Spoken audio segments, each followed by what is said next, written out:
विधानसभेला तुतारी हाती घेऊन मुश्रीफ यांच्या विरोधात शत्रू ठोकणार का? भाजप नेते समरजितसिंह घाटगे यांना आपल्या गोटात वळवण्याचा पवार खेळीमुळे राजकारणात खळबळ, पण मीच महायुतीचा उमेदवार असण्याची शक्यता असल्याची घाटगे यांची स्पष्टोक्ती. आगामी विधानसभा निवडणुकीच्या पार्श्वभूमीवर राष्ट्रवादी काँग्रेस शरदचंद्र पवार पक्षाचे अध्यक्ष शरद पवार यांनी राजकारणाच्या सारीपाटावरील प्यादे हलवण्यास सुरुवात केली आहे. त्यांनी कोल्हापुरात भाजप नेते समरजितसिंह घाटगे यांना आपल्या गोटात वळवण्याचा प्रयत्न सुरू केलाय. त्यांच्या पक्षाच्या नेत्यांनी घाटगे यांच्यापुढे हसन मुश्रीफ यांच्या विरोधात लढण्याचा प्रस्ताव ठेवल्याची माहिती आहे. घाटगे हे उपमुख्यमंत्री देवेंद्र फडणवीस यांचे निकटवर्तीय म्हणून ओळखले जातात. त्यामुळे भाजपच्या गोटात एकच खळबळ माजली आहे. दरम्यान घाटगे यांनी पत्रकारांशी संवाद साधताना हे वृत्त फेटाळलंय.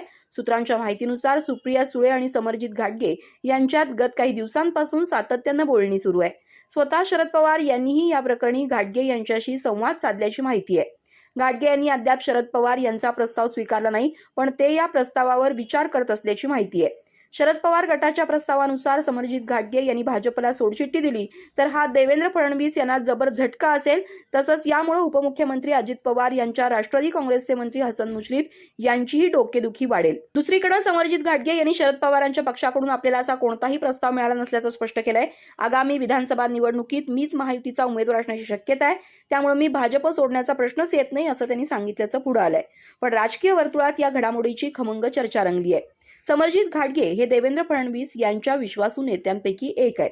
त्यांनी अद्याप शरद पवारांच्या पक्षाच्या प्रस्तावाला अपेक्षित प्रतिसाद दिला नाही, पण घाटगे यांना आपल्या गोटात वळवण्याची जबाबदारी पवारांनी पश्चिम महाराष्ट्रातील एका बड्या नेत्यावर सोपवल्याची माहिती विश्वसनीय सूत्रांनी दिली आहे. बंडखोरी करणाऱ्या आमदारांच्या मतदारसंघात शरद पवार गटाचं विशेष लक्ष आहे. त्यामुळेच कागल विधानसभा मतदारसंघात घाटगे यांना उमेदवारी देऊन मंत्री हसन मुश्रीफ यांची कोंडी करण्याची रणनीती त्यांनी आखल्याची माहिती आहे. समरजित घाटगे हे फडणवीस यांचे विश्वासू असले तरी विद्यमान राजकीय स्थिती पाहता त्यांना कागलमधून महायुतीची उमेदवारी मिळणं अवघड असल्याचं चित्र आहे.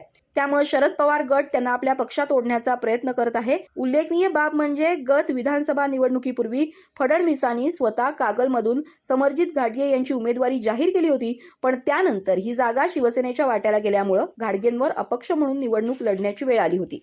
यंदाही ही जागा अजित पवारांच्या राष्ट्रवादीचे नेते हसन मुश्रीफ यांना सुटण्याची शक्यता आहे. या पार्श्वभूमीवर शरद पवार यांनी आपली सूत्र हलवण्यास सुरुवात केली आहे.